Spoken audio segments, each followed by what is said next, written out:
Hi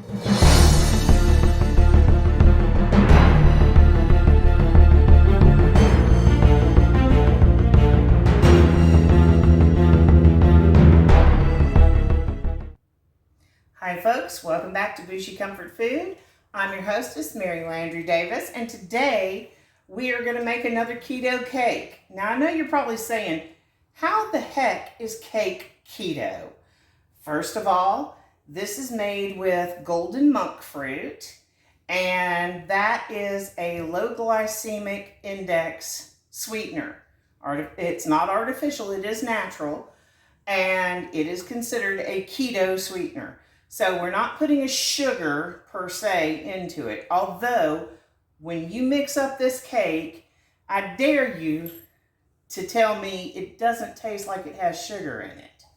So for those of you who may be diabetic and watching your sugars, and those of you who may be on a keto diet, this is going to fit in. As long as you're not going crazy on this, because it makes about 9 squares. Now we're going to start with an 8x8 pan. We do not put cooking spray on this pan. Now I know you're going, wait a minute, how am I going to get the cake out? Trust me, it comes out just fine. You don't have to put parchment paper, no oil, no anything in your pan, okay? So, and the thing I love about this cake is you mix it directly in the pan. Now, anyone who's familiar with our channel will know that we did a double chocolate keto cake. And this time it is a chocolate peanut butter keto cake. All right, guys, let's get into it. So we're going to start with 1 2/3 cup all-purpose flour.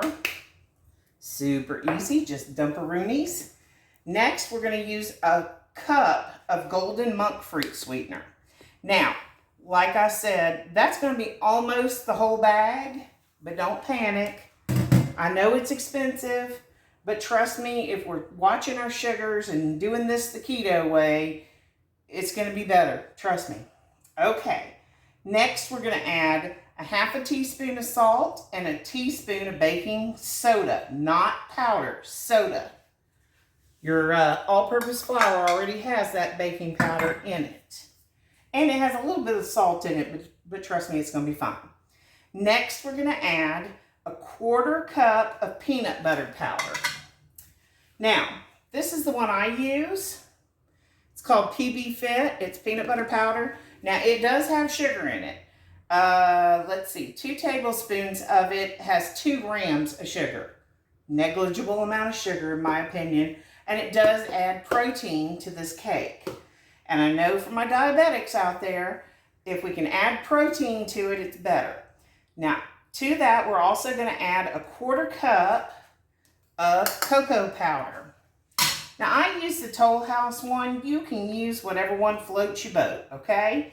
It does not have to be the exact ingredients I use. But I will tell you, I do, and I'm not sponsored by anybody. PB Fit doesn't have me, and neither does Keto. But that is the type of monk fruit sweetener I use. It's golden monk fruit, and as you can see, my pouch is pretty empty, but you can see it in there. It uses almost the entire pouch to do this. And I know it's not cheap, but trust me, it's not a chemically aftertaste. It tastes just like putting brown sugar in this cake. Okay. Now, if you're not on a keto plan, you can make this cake with sugar, with brown sugar or white. Either one is fine. I think that the brown sugar, the golden monk fruit sugar, both of those just give it a little richer taste. And if we're already doing keto, now you can do this one gluten-free as well. If you use gluten-free all-purpose flour instead of the all-purpose that I put in here, it tastes just fine. So, we're going to mix all those together. You just want to make sure you don't have any blatant white spots in here, okay? And you can see it's all in there, all mixed up. Now, to that, we are going to add our wet ingredients. We have 1/3 cup of vegetable oil. We have a teaspoon of vanilla. Now you could use a half a teaspoon, but I really love the richness that vanilla gives to it. We're going to put in a cup of water. And last, but certainly not least, is the secret ingredient. Now you notice there's no milk in this and there's no eggs. So we're going to add in a teaspoon of white vinegar. And then we're just going to stir it up gently so we don't slosh it around too bad. Now you're going to want your oven on 350. So preheat that oven to 350 before we start. We're just going to mix this up until we don't have any dry ingredients in here anymore. Super easy. So if this kind of recipe is something you're looking for, I'm trying to do more low sugar, low glycemic index cakes and pies and cookies and candies and all kind of stuff. And as we start moving recipes over to diabetic friendly and keto friendly recipes, you know, I'm just working my way through my repertoire. Now, this cake to me tastes like a Reese's cake, which is the whole point. Now, we do have one final ingredient that's going to go on this cake, but we are going to wait until I got this all mixed up, and it is the last thing to add. Do not add it into the mix. And that last ingredient is a half a cup of peanut butter chips. Now, they do have sugar in them. I have not been able to find sugar-free peanut butter chips. So, understand there is some sugar in here, but most of it is that good glycemic index sugar, which is the monk fruit. And my wife, who cannot stand anything sugar-free, actually enjoys this cake quite a bit. She says you cannot tell that there is no sugar in this cake. So, from somebody who turns up her nose and says, I'm not eating that if it's sugar-free, for her to tell you, nope, it tastes good, tastes just like cake mix. Just like something you get at the store or any other cake you would mix up. All right, so we've got our cake. It's blended smooth. I don't have any lumps from dry ingredients, so we're looking good. You just kind of scrape down the sides, make sure it's all in there, make sure there's no oil pockets here or there, because that won't be good eating. All righty, there we go. Nice and smooth, and like I said, you will not be able to tell this does not have sugar in it. So like I said, those of you who might be diabetic and looking for something good to eat that isn't going to blow your sugar out the water, this is it. As long as you don't go cuckoo on eating it, you know, you'll be good to go on it. All right, so our last step is to sprinkle a half cup of peanut butter chips just on the top. We are not mixing them into the cake batter. And these peanut butter chips will act kind of like your frosting.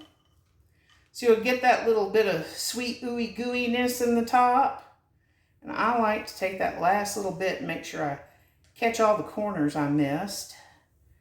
Just kind of sprinkle them as evenly as you can across that cake. All right, guys. So we're going to put this into a 350 oven for 35 to 40 minutes. And we'll see you back in 35 to 40 minutes, and I'll show you how it turned out. All right, hang tight. I'll be right back. Many minutes later. Okay, folks, we're back. It's out of the oven. So this is our keto-friendly peanut butter chocolate cake. Now you're going to know your cake is done. Take a toothpick, stick it into the center of the cake, pull it out, and when it comes out clean, where there's no cake clinging to it, you know it's ready. So, like I said, if you enjoyed this recipe and you think you might enjoy some of the other things on our channel, we do have several other recipes up. Everything from how to make a pot roast in a crock pot to a barbecue brisket, brisket-loaded baked potatoes, just all kind of great stuff. In fact, we made meatloaf tonight for dinner. So, Hopefully, you'll find something you like here, and consider giving us a like on this video, maybe even a subscribe, and hit that notification bell and you'll know every time we upload a new video. So from all of us here at Bougie Comfort Food, myself, Mary Landry Davis, from Abby the Catahoula, Lovey the Pit Bull, Fred the Cat, my wonderful camera woman, Cheshire Cat, and our quality control official over here, Randy Shaver, we all wish you a fantastic rest of your day and a fabulous rest of your week. Thank you for joining us. Bye now. Save a place for me.